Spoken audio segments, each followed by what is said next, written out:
Hello friends. तो हम continue करते हैं अपने ऑर्गेनाइजेशनल बिहेवियर के लेक्चर को। ठीक है, तो हमारा टॉपिक है एमर्जिंग मैनेजरियल रोल्स। मतलब ये कि आज मैनेजर का जो रोल है वो काफ़ी बदलता जा रहा है। तो क्या मैनेजर्स क्या करते हैं या फिर एक सक्सेसफुल मैनेजर को क्या करना चाहिए। भाई बेसिक फंक्शन तो हम सबको पता है, प्लानिंग, ऑर्गेनाइजिंग, स्टाफिंग और कंट्रोलिंग, जो कि पहले से हम पढ़ते आ रहे हैं और सीखते आ रहे हैं। लेकिन आज के सिनेरियो में मैनेजर को जो रखा जाता है वो रखा जाता है प्रॉब्लम सॉल्वर की। भैया एक प्रॉब्लम है, उसका तुम सॉल्यूशन दो। माइक्रो मैनेजमेंट की, अगर टॉप लेवल मैनेजमेंट ना हो तो तुम कैसे मैनेज करोगे एम्प्लॉयज़ को डायरेक्शन देने के लिए।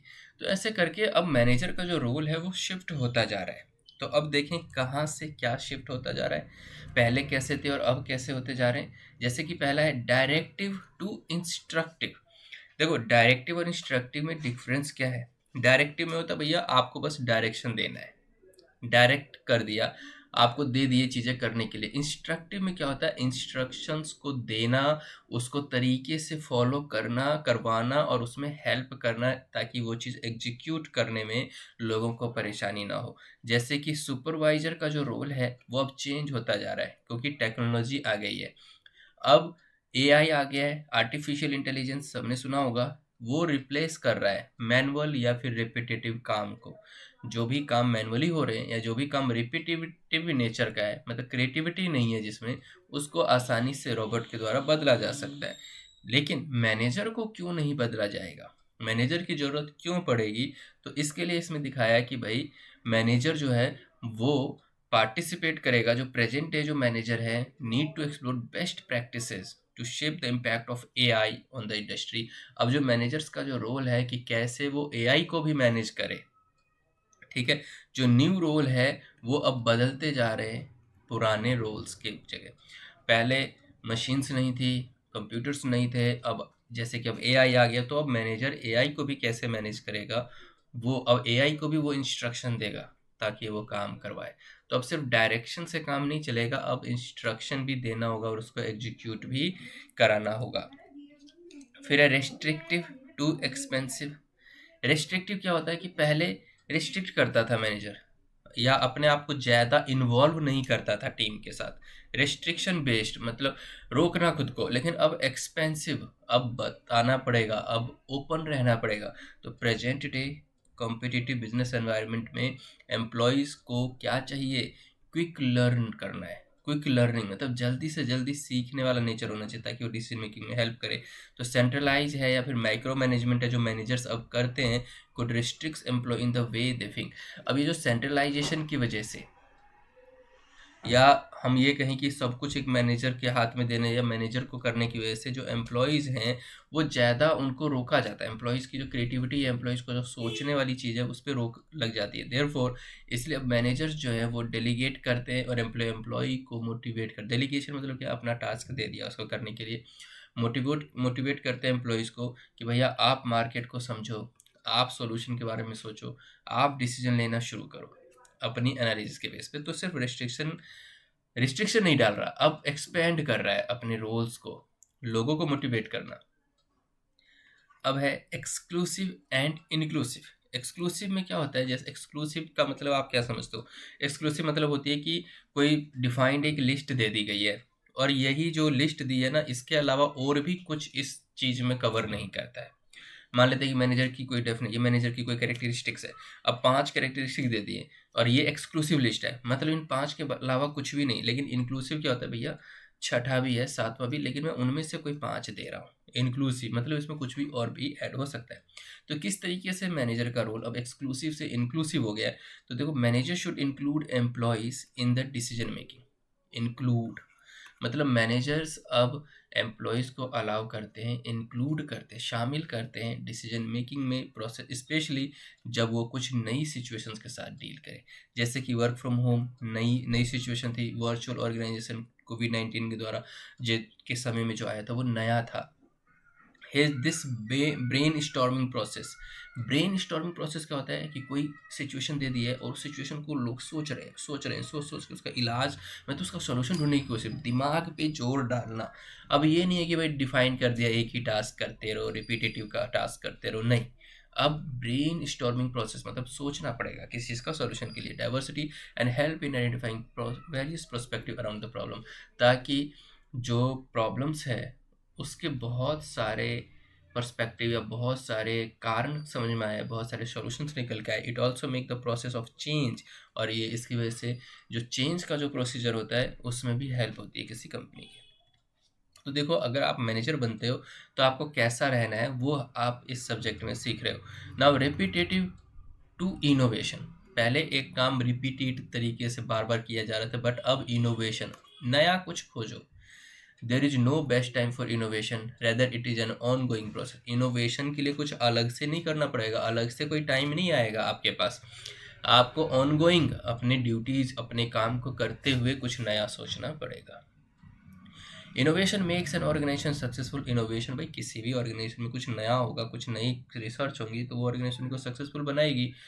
और कंपिटिटिव मतलब मार्केट में कंपटीशन में रहने के लिए इनोवेशन बहुत ज़रूरी है। तो अब मैनेजर्स को इनोवेट, अब जैसे मान लो आपने बहुत पढ़ाई लिखाई कर ली, MBA भी हो गए और अब जाके जॉब कर रहे हो, तो ये नहीं है कि आपको कोई पहले से एक ट्रेनिंग दे दी आपको इतना ही करना है, नहीं, आपको कुछ ना कुछ नई नई सिचुएशंस का सॉल्यूशन लेके आना पड़ेगा मैनेजमेंट के लिए। प्रॉब्लम सॉल्वर टू चैलेंजर, पहले हम प्रॉब्लम सॉल्वर थे, अब हम चैलेंजर हो गए। अब प्रेजेंट डे में जो मैनेजर है वो सिर्फ प्रॉब्लम सॉल्वर तक ही सीमित नहीं है। अब जो मैनेजर है वो प्रोएक्टिव मतलब पहले से ही सोच लेता है, उसकी अंडरस्टैंडिंग पहले ही डेवलप हो जाती है, एनालिजिंग पावर उसकी ज़्यादा है। वो इंडस्ट्री के चैलेंजेस की भी सॉल्यूशन लेके आता है, क्योंकि इंडस्ट्री अब इस फेज में जाने वाली है, अब इंडस्ट्री में ये सारी प्रॉब्लम्स आने वाली है, तो उसका सॉल्यूशन ये है, चैलेंज की तरीके से एक्सेप्ट करता है। एम्प्लॉयर टू एंटरप्रेन्योर, मतलब अब के जो मैनेजर्स हैं वो बॉस की तरीके से काम नहीं करते, अब वो एक बिजनेसमैन की तरीके से सोचते हैं कि कैसे सबका ग्रोथ हो, कैसे कंपनी का ग्रोथ हो, कैसे बिजनेस का ग्रोथ हो। तो present day manager need to think like an entrepreneur. Entrepreneur क्या होता है? जो लोग अपना बिजनेस करते हैं, जो लोग अपना काम करते हैं, खुद का काम करते हैं। Entrepreneur facilitates development and helps other. और जो एंटरप्रेन्योर वाला जो नेचर होता है ना, वो अपनी भी हेल्प करते हैं, दूसरे की भी हेल्प करते हैं और दूसरों का भी ग्रोथ करने में हेल्प कराते हैं। तो इस तरीके से हमने देखा। अब है मैनेजेरियल स्किल्स। एक मैनेजर को कैसा होना चाहिए या कैसा आप बन रहे हैं वो तो हमने देख लिया, मैनेजर्स क्या करते हैं, लेकिन मैनेजर्स के अंदर स्किल्स कैसी होनी चाहिए, मैनेजरियल स्किल में हम ये समझेंगे। तो जैसे पहला है टेक्निकल स्किल। टेक्निकल स्किल क्या होता है? टेक्निकल वर्ड से मतलब क्या होता है? तो टेक्निकल वर्ड से मतलब ये होता है कि जिस फील्ड में आपने पढ़ाई की है उसकी नॉलेज है आपके पास, ताकि आप अपना काम कर सको। तो देखो, technical skills refer to the employees. जैसे आप अकाउंटिंग का टेक्निकल स्किल है, डेबिट क्रेडिट आप जानते हो, किस तरीके से फाइनेंशियल स्टेटमेंट बनाते हैं जानते हो, कोई और नहीं जानता, तो ये टेक्निकल नॉलेज है। Now technical skill refers to the employees ability to apply specialise knowledge. Technical skill का मतलब क्या है? वो एबिलिटी जो स्पेशलाइज नॉलेज है उसके पास और जिस चीज़ में उसकी एक्सपर्टीज है। In other words, technical skills means knowledge and the ability to accomplish the given task. एक काम को करने के लिए जो नॉलेज की जरूरत है, एक काम को पूरा करने के लिए जो काबिलियत होनी चाहिए, वो आपके अंदर है। फाइनेंशियल स्टेटमेंट बनाना है, आपको आता है, वो बनाते कैसे, इसका मतलब आपके पास टेक्निकल स्किल है। अब एक एग्जांपल भी दे दिया, एक मैनेजर ABC लिमिटेड का एक ऑडिट फर्म है ABC लिमिटेड, उसमें टेक्निकल स्किल्स किस तरीके से होंगी भाई? आपको फंडामेंटल्स ऑफ अकाउंटिंग पता होने चाहिए, इंडियन अकाउंटिंग स्टैंडर्ड्स पता होने चाहिए, प्रोसीजर्स कैसे हैं ऑडिट करने का वो पता होना चाहिए, यही तो टेक्निकल स्किल है। जो आपकी एजुकेशन है, क्वालिफिकेशन है, वो जरूरी है टेक्निकल स्किल्स के लिए, like a chartered accountant degree. अब मैं एक चार्टर्ड अकाउंटेंट हूँ तो मुझे पता है कि मैंने कैसे ऑडिट का काम सीखा, मैंने कैसे अकाउंटिंग स्टैंडर्ड्स, मैंने कैसे अकाउंटिंग का काम, फाइनेंशियल प्रिपरेशन का काम सीखा, मैनेजमेंट कंसल्टेंसी का। तो ये सब मेरे पास जो नॉलेज है वो टेक्निकल हो जाएगी। अब कल हो के आप जब मैनेजर बनोगे तो आपके पास भी ये टेक्निकल स्किल्स होने चाहिए अपने काम को पूरा करने के लिए। ठीक है, तो हम स्कूलिंग, कॉलेज और जॉब एक्सपीरियंस के साथ साथ ये सब नॉलेज गेन करते हैं। अब बात आती है ह्यूमन स्किल। सर हमने पढ़ाई लिखाई कर ली, डिग्री भी ले लिया, अब तो बहुत है, इससे काम चल जाएगा, नहीं। अब आज मैनेजर बनने के लिए सिर्फ टेक्निकल स्किल की ज़रूरत नहीं है। जब भी आप जॉब के लिए इंटरव्यू देने जाते हो तो सबसे पहला जो राउंड होता है वो एचआर राउंड होता है। वो क्यों होता है? अगर टेक्निकल स्किल से ही मतलब है तो फिर तो डायरेक्ट कोई फाइनेंस मैनेजर या सीएफओ इंटरव्यू ले लेगा आपका, नहीं। वो जो एचआर राउंड होता है वो आपके अंदर ह्यूमन स्किल ही तो चेक करते हैं, इंटरपर्सनल स्किल ही तो चेक करते हैं कि ये सिचुएशन को कैसे मैनेज करेगा। क्योंकि आपको अल्टीमेटली काम तो करना है, टीम में काम करना है, ग्रुप में, अकेले तो करना नहीं है। और कोई भी ग्रुप जब ग्रो करता है तब उसका मैनेजर या लीडर ग्रो करता है, फिर कंपनी ग्रो करती है। Now human skills, the primary responsibility of managers is to communicate with employees and coordinate the work between employee. अब मैनेजर का जो प्राइमरी रिस्पॉन्स, पहला काम, सबसे पहला क्या है? एम्प्लॉय को कम्युनिकेट करना, लोगों को बताना जो भी काम कर रहे हैं, कोऑर्डिनेट करना काम को कि कैसे कोई बंदा अपने काम को पूरा करे, इस काम को अपने टीम में बताना कोऑर्डिनेशन का काम होता है। Manager should be able motivate. Manager एक खुद मोटिवेटेड बंदा नहीं रहेगा तो दूसरे को मोटिवेट क्या करेगा? खुद ही वो नेगेटिव है, खुद ही डिमोटिवेट रहता है, खुद ही डिप्रेशन में है, तो उसकी टीम कहाँ से अच्छा कर पाएगी? तो manager should be able motivate and lead employees to accomplish the organisation purpose. इसका मतलब मैनेजर को मोटिवेटेड रहना है ताकि वो दूसरों को मोटिवेट कर पाए, अपने एम्प्लॉय को लीड करना है ताकि ऑर्गेनाइजेशन का पर्पस पूरा हो। In addition manager should be able to resolve conflict in the organisation. अगर कॉन्फ्लिक्ट आ गया, किसी टीम में कोई प्रॉब्लम आ गई, तो मैनेजर इस लायक हो कि उस कॉन्फ्लिक्शन को दूर करे, आपसी मतभेद को दूर करे। ठीक है, नाउ आगे चलते हैं। Conceptual skill. अब ये कॉन्सेप्चुअल स्किल क्या है? अगर आपको कॉन्सेप्चुअल स्किल या किसी चीज़ की कॉन्सेप्चुअल नॉलेज है तो बड़े से बड़ा कॉन्सेप्ट कॉम्प्लेक्स प्रॉब्लम आ जाएगा ना, तो आपके बेसिक्स नॉलेज हिलेंगी नहीं। तो कॉन्सेप्चुअल स्किल्स वो रेफर करती है कि जिसमें आपके थॉट प्रोसेस, आपकी मेंटली एबिलिटी जो है, किसी कॉम्प्लेक्स प्रॉब्लम को कैसे आप सॉल्व करते हैं, वो एक तरीके से डिसीजन मेकिंग का प्रोसेस इसमें आ जाता है। डिसीजन मेकिंग, आपको एक सिचुएशन दे दिया, बिजनेस प्रॉब्लम दे दी और बता दिया भाई चलो ऐसे सिचुएशन में आप क्या करोगे। बिजनेस प्रॉब्लम्स की बात कर रहा हूँ। अगर कॉन्फ्लिक्ट हो गया और ऐसे सिचुएशन में आपको क्या करोगे, तो ह्यूमन स्किल आ गया। लेकिन अगर किसी प्रेजेंट कोई केस दे दिया, केस स्टडी बिजनेस को दे, इंडस्ट्री को लेकर दे दिया, तो फिर आपके वहाँ पे कॉन्सेप्चुअल स्किल की चेकिंग होती है। तो इसमें देखो, organisational environment today is highly, अब आजकल का जो ऑर्गेनाइजेशनल एनवायरनमेंट हाईली वोलेटाइल, मतलब बहुत ही बदलने वाला है, अनसर्टेन है, निश्चित कुछ भी नहीं, एम्बिगुअस, क्लैरिटी नहीं है। तो ऐसे एनवायरनमेंट में जो डिसीजन बेस्ड है वो सिर्फ पास्ट नॉलेज पे पॉसिबल नहीं है कि भाई पहले हमने ऐसा किया तो आज भी हम ऐसा कर देंगे, जरूरी नहीं है कि ऐसा ही हो। तो आज का काम करने के लिए मैनेजर को अपना दिमाग लगाना पड़ेगा, मेंटल एबिलिटी उसकी ऐसी हो जो कॉम्प्लेक्स प्रॉब्लम, बहुत ही मुश्किल प्रॉब्लम्स का भी सॉल्यूशन निकाल दे। Now the ability of analyze a complex problem, complex problem को समझना, उसका सॉल्यूशन निकालना ही कॉन्सेप्चुअल स्किल कहलाता है। ठीक है, तो हमने 3 स्किल की बात कर ली। अब चलते हैं managerial activities, effective versus successful manager. Effective versus successful manager. Effective manager क्या है, सक्सेसफुल मैनेजर क्या है? तो मैनेजरल एक्टिविटी देखते हैं।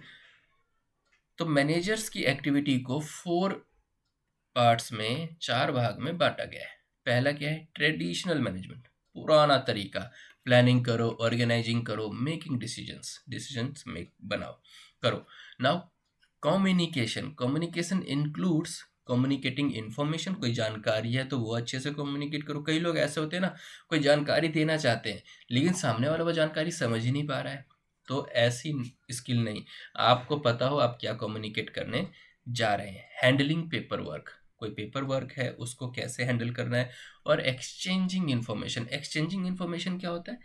आपने कोई इन्फॉर्मेशन किसी को शेयर किया और सामने वाला भी कुछ शेयर करना चाहता है, तो आप उसको अच्छे से सुनो। Listener, a good listener can be a good leader, क्योंकि जो अच्छा सुन सकता है, अच्छे तरीके से किसी की बात को समझ सकता है, वही बंदा लीडर बनेगा, वही बंदा स्पीकर बन सकता है। अच्छा, तो कम्युनिकेशन में ये आ जाएगा।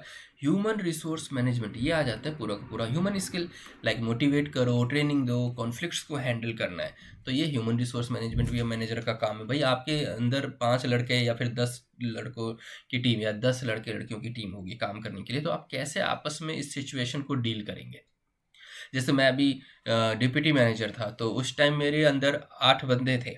अब उस 8 बंदे को कैसे मुझे मैनेज करना है कि आपस में वो कॉन्फ्लिक्ट ना हो, या उनके और मेरे बीच कोई कॉन्फ्लिक्शन ना हो। और कई बार ऐसा होता है कि कॉन्फ्लिक्शन हो जाता है कि मैं कुछ और बताना चाहता हूँ, सामने वाला कुछ और समझ लेता है। तो कई ऐसे मेरे साथ भी ऐसे केसेस हुए जहाँ पे मुझे सीखने को मिला कि भाई कैसे ऐसे सिचुएशन को मैनेज किया जाता है। ठीक है। अब है नेटवर्किंग। नेटवर्किंग जानते हो आप? डेली करते हैं हम नेटवर्किंग, दोस्तों से कांटेक्ट में रहना। आजकल तो लोग सोशल मीडिया पे या फिर लिंक्डइन पे अपने नेटवर्क्स बढ़ा रहे होते हैं। तो ये भी एक तरीका है कि सोशल मीडिया पे आपके फॉलोअर्स हैं, नेट लिंक्डइन पे इतने कनेक्शंस हैं, लेकिन आपको ये याद रखना है कि आपके नेटवर्क्स अच्छे होने चाहिए, क्योंकि ये जो नेटवर्क है वही कल होके नेटवर्थ में कन्वर्ट होगा। अच्छे लोगों की संगति रहेगी, अच्छे नेटवर्क रहेंगे तो वो लोग आपके काम आ सकते। तो build a social network, social में नेटवर्क बनाओ और इंटरेक्ट करो एक्सटर्नल पब्लिक से, मतलब बाहर के लोगों से भी बातचीत करो ताकि तुम्हें पता चले इंडस्ट्री में चल क्या रहा है ना, मार्केट में क्या चल रहा है। तो इस तरीके से 4 में डिवाइड किया है एक्टिविटी को। तो अब देखिए क्या है एवरेज मैनेजर्स।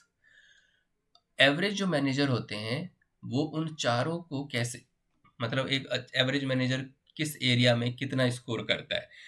जो एवरेज मैनेजर है वो 32% ट्रेडिशनल मैनेजमेंट में रहता है, ठीक है, 29% कम्युनिकेशन में, 20% ह्यूमन रिसोर्स मैनेजमेंट और 19% नेटवर्किंग में।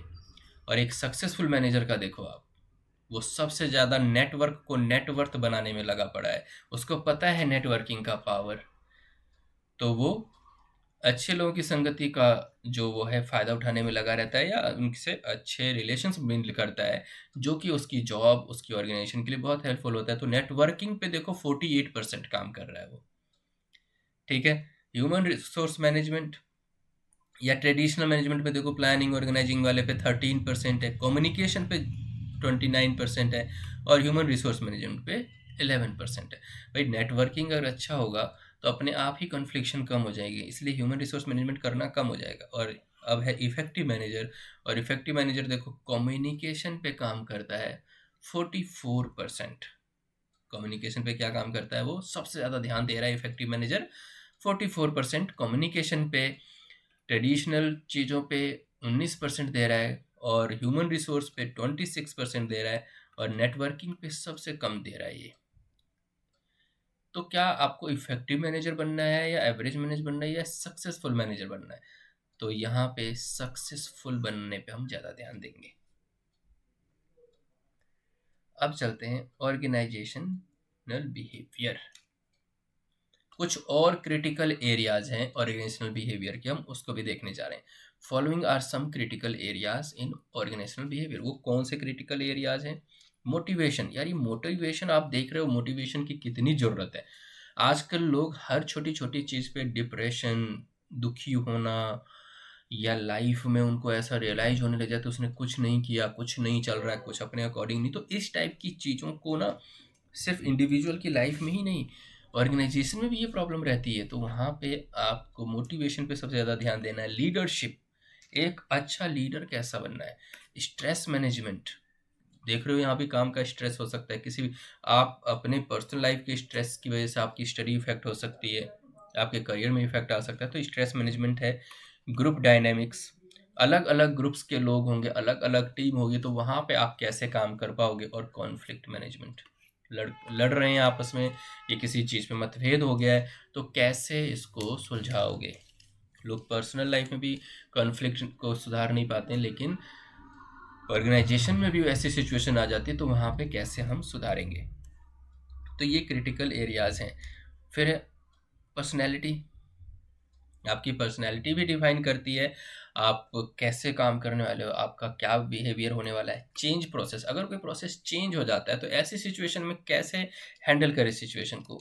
और इंटरपर्सनल स्किल या इंटरपर्सनल कम्युनिकेशन, इसमें वही आपका गेस्चर, पोस्चर, इमोशनल क्वेश्चन या इमोशनल एनालिटिक्स पावर, ये सब इसमें आ जाता है। तो ये क्रिटिकल एरियाज और थे। अब चलते हैं हम major disciplines that contribute to the domain और ऑर्गेनाइज। अब कुछ और डिसिप्लिन्स हैं, मेजर डिसिप्लिन्स जो कंट्रीब्यूट करते हैं डोमेन, या कौन से ऐसे डिसिप्लिन्स हैं जो ऑर्गेनाइजेशनल बिहेवियर के डोमेन में काम करते हैं। तो डिसिप्लिन तो हमने बचपन से सुना है कि भाई हमें क्या मेंटेन करना है, कैसे हम किस डिसिप्लिन में हमें रहना है, कौन से चाहे अच्छा रूटीन फॉलो करना है, अच्छे कब कब सोना है, कब उठना है। तो वो डिसिप्लिन की बात यहाँ भी हो रही है। तो डिसिप्लिन में है साइकोलॉजी, सोशियोलॉजी, सोशल साइकोलॉजी और एंथ्रोपोलॉजी। तो क्या हम इस चीज़ को यहाँ पे कवर करें या फिर अगले लेक्चर में करते हैं? कर लेते हैं कवर इसको। तो इस चारों को हम इस चार्ट से समझने की कोशिश करते हैं। Behavioural science, contribution, unit of analysis और आउटपुट, चार चीज़ों पे इसको मेजर करेंगे हम। साइकोलॉजी को, सोशल साइकोलॉजी को, सोशियोलॉजी को और एंथ्रोपोलॉजी को। साइकोलॉजी कभी सुना है आप लोगों ने? साइकोलॉजिस्ट के पास जाते हैं जब हमें मेंटल हेल्थ इश्यूज होते हैं, या फिर और नॉर्मल सेंस में साइकोलॉजी किसी भी बंदे की स्किल्स या एबिलिटी को भी दर्शाता है। ठीक है, तो अब ये देखते हैं कि किसी भी बंदे की साइकोलॉजिकल थिंकिंग या साइकोलॉजिकल थॉट प्रोसेस कैसे कंट्रीब्यूट करता है और हम कैसे उसको एनालाइज करें। अब देखो, साइकोलॉजी में क्या आ जाता है, किसी भी चीज़ को सीखना, लर्निंग, मोटिवेशन, उसकी पर्सनैलिटी, इमोशंस, परसेप्शंस की वो मान्यता कैसे बने। कई लोग इतने निगेटिव होते हैं, आप उसको कुछ भी बोलो, सही डायरेक्शन में बोलो तो बोले अरे नहीं नहीं यार, इसमें जरूर ये बंदा कुछ ना कुछ छुपा रहा है या हमारे लिए ये चीज़ खतरनाक है। तो परसेप्शन बिल्ड कर लेते हैं, मान्यता बना लेते हैं। ट्रेनिंग ट्रेनिंग आ जाती है साइकोलॉजी, हम ट्रेनिंग से भी उसकी साइकोलॉजी पे इफेक्ट कर सकते हैं, किसी की डेवलप हो सकती है। लीडरशिप इफेक्टिवनेस, जॉब सेटिस्फैक्शन, ये भी एक साइकोलॉजिकल थिंकिंग है। मेंटल स्टेट है, ये स्टेट ऑफ माइंड है ये, कि भाई हाँ मैं इस चीज़ से खुश हूँ या नहीं हूँ। ना इंडिविजुअल डिसीजन मेकिंग, एक अकेला बंदा कैसे डिसीजन लेता है वो उसकी साइकोलॉजी पे डिपेंड करता है। परफॉर्मेंस अप्रेजल, किसी की परफॉर्मिंग इंक्रीमेंट, वो भी साइकोलॉजी पे डिपेंड करता है कि उसने कैसा काम किया, किस तरीके से एटीट्यूड है। एटीट्यूड मेजरमेंट, एम्प्लॉय सिलेक्शन में भी साइकोलॉजी हेल्प करती है, वर्क डिजाइन करने में और वर्क स्ट्रेस को भी मैनेज करने में। तो ये एरियाज हैं जहाँ पे साइकोलॉजी कंट्रीब्यूट करती है। तो एक बात बताओ, ये सारे का सारा हम चेक किस पे बेस करेंगे? एक इंडिविजुअल के बेसिस पे चेक करेंगे, उस इंडिविजुअल की एबिलिटी क्या है, वो इंडिविजुअल सीखने वाला है, मोटिवेशनल है, पर्सनैलिटी उसकी कैसे, उसकी इमोशंस कैसे हैं, परसेप्शंस कैसे हैं, उसकी ट्रेनिंग कैसे चल रही है, लीडरशिप कैसा है उसके अंदर, जॉब सेटिस्फाइड है या नहीं। एक एक अनसेटिस्फाइड पर्सन तो अच्छा काम कभी करेगा नहीं। तो हम किसी भी बंदे की ये साइकोलॉजी को अगर हमें चेक करना है, उसकी साइकोलॉजी किस तरीके से ऑर्गेनाइजेशन में कंट्रीब्यूट कर रही है, तो वो किसी इंडिविजुअल की होती है। और आउटपुट क्या होगा भाई? स्टडी ऑफ ऑर्गेनाइजेशनल बिहेवियर इसका आउटपुट है। हम किसी भी ऑर्गेनाइजेशनल बिहेवियर की स्टडी करना चाहते हैं तो उसमें किसी बंदे की स्टडी करेंगे और उस बंदे की साइकोलॉजी को भी टेस्ट करेंगे। अब है सोशल साइकोलॉजी। सोशल साइकोलॉजी का मतलब क्या होता है? पहले हमने देखा वो अकेला क्या करता है, अब वो ग्रुप में क्या करता है, ग्रुप में, टीम में क्या करता है, क्योंकि अल्टीमेटली रहना टीम में है, काम करना है ग्रुप में।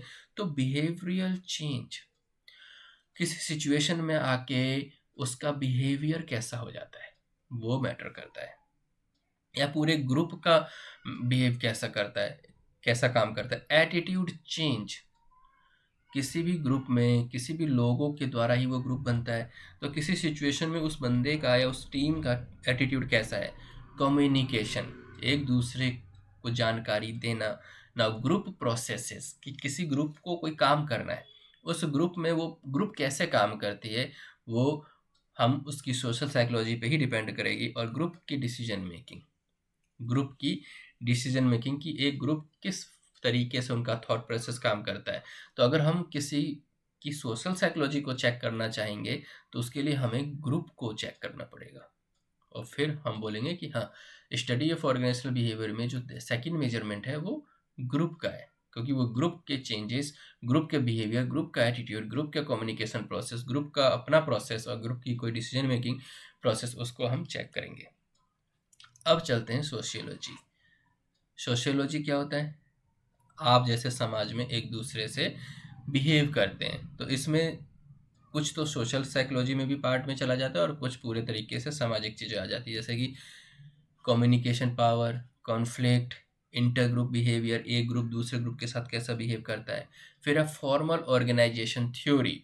ऑर्गेनाइजेशन में भी अपनी अपनी एक थ्योरी कह सकते हैं, या ऑर्गेनाइजेशन का एक अपना रूल या सेट ऑफ रूल होता है। ऑर्गेनाइजेशन की टेक्नोलॉजी क्या है, ऑर्गेनाइजेशनल चेंज, ऑर्गेनाइजेशन में कोई अगर चीज़ें चेंज होती है तो कैसा रहता है, और ऑर्गेनाइजेशनल कल्चर, ये सब सोशियोलॉजी का पार्ट आ जाता है।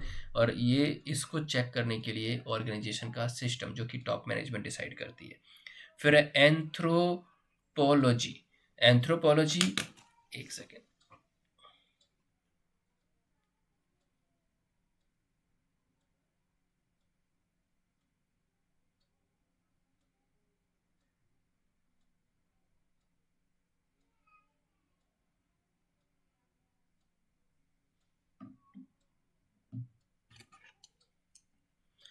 चलिए करते हैं कंटिन्यू। एंथ्रोपोलॉजी, जिसमें हम कंपैरेटिव वैल्यूज करते हैं। आप अक्सर कंपेयर कहाँ करते हो, ये ह्यूमन नेचर है। तो एंथ्रोपोलॉजी में ह्यूमन नेचर की स्टडी आती है, जहाँ पे हम एक दूसरे को कंपैरिजन शुरू कर देते हैं। वो आगे निकल गया, हम पीछे रह गए। कंपैरेटिव एटीट्यूड क्या है, क्रॉस कल्चरल एनालिसिस क्या है, एक दूसरे का कल्चर समझना, एक दूसरे का बिहेवियर समझना। ऑर्गेनाइजेशनल कल्चर क्या है, ऑर्गेनाइजेशन का एनवायरनमेंट पावर क्या है। तो एंथ्रोपोलॉजी में एक तरीके से ये स्टडी करना, ह्यूमन नेचर की स्टडी करना है ये। ठीक है। तो कंपैरेटिव वैल्यूज, तो ऑर्गेनाइजेशन में उनकी क्या वैल्यूज है, उनके क्या प्रिंसिपल्स है, और ऑर्गेनाइजेशन ने कैसा सेट ऑफ इंस्ट्रक्शंस डिसाइड किया हुआ है, सेट ऑफ रूल्स बनाए। ऑर्गेनाइजेशन का कल्चर क्या, कई लोग बोलते हैं यार वो उस कंपनी का जो है ना वर्क कल्चर सही नहीं है, मतलब वो एंथ्रोपोलॉजी में लैक कर रहे हैं। तो ये सारा का सारा पोर्शन हमने कवर किया है, जो आपका ये वाला पार्ट था, डिसिप्लिन्स। तो साइकोलॉजी वो फैक्टर्स है, साइकोलॉजी वो नॉलेज देता है उन फैक्टर्स के बारे में जो ह्यूमन बिहेवियर को डिसाइड करते हैं, कि एक ह्यूमन बिहेवियर को कैसा होना चाहिए। तो हमने ये सारे पॉइंट्स देखे। और सोशियोलॉजी, कि इंडिविजुअल बिहेव कैसे करता है जब वो सोशियोलॉजी के साथ डील करता है, या ग्रुप में वो बंदा कैसे बिहेव करता है, वो सोशियोलॉजी हो गया। और एक है सोशल साइकोलॉजी, कि साइकोलॉजी और सोशियोलॉजी का दोनों को मिला के बन गया ये सोशल साइकोलॉजी, जिसमें हम सिंपल में बात करें कि ग्रुप मेंबर, और या ग्रुप मेंबर का इन्फ्लुएंस कितना रहता है इंडिविजुअल मेंबर्स पे, पूरे ग्रुप का, एक समाज का, एक सोसाइटी का हमारे ऊपर कितना असर रहता है, वो आ जाता है सोशल साइकोलॉजी का। और एंथ्रोपोलॉजी जो कि ह्यूमन कल्चर की स्टडी की बात करता है। तो ऑर्गेनाइजेशन में ह्यूमन कल्चर की स्टडी का मतलब है कि क्रॉस कल्चरल इन्फ्लुएंसेस क्या है, ऑर्गेनाइजेशन की वैल्यूज क्या है। अब है level of analysis in organisational behaviour. कौन कौन से लेवल है एनालिसिस करने के ऑर्गेनाइजेशनल बिहेवियर को, तो ये इस टॉपिक को हम कवर करते हैं अगले लेक्चर में। तब तक के लिए बाय बाय, टेक केयर।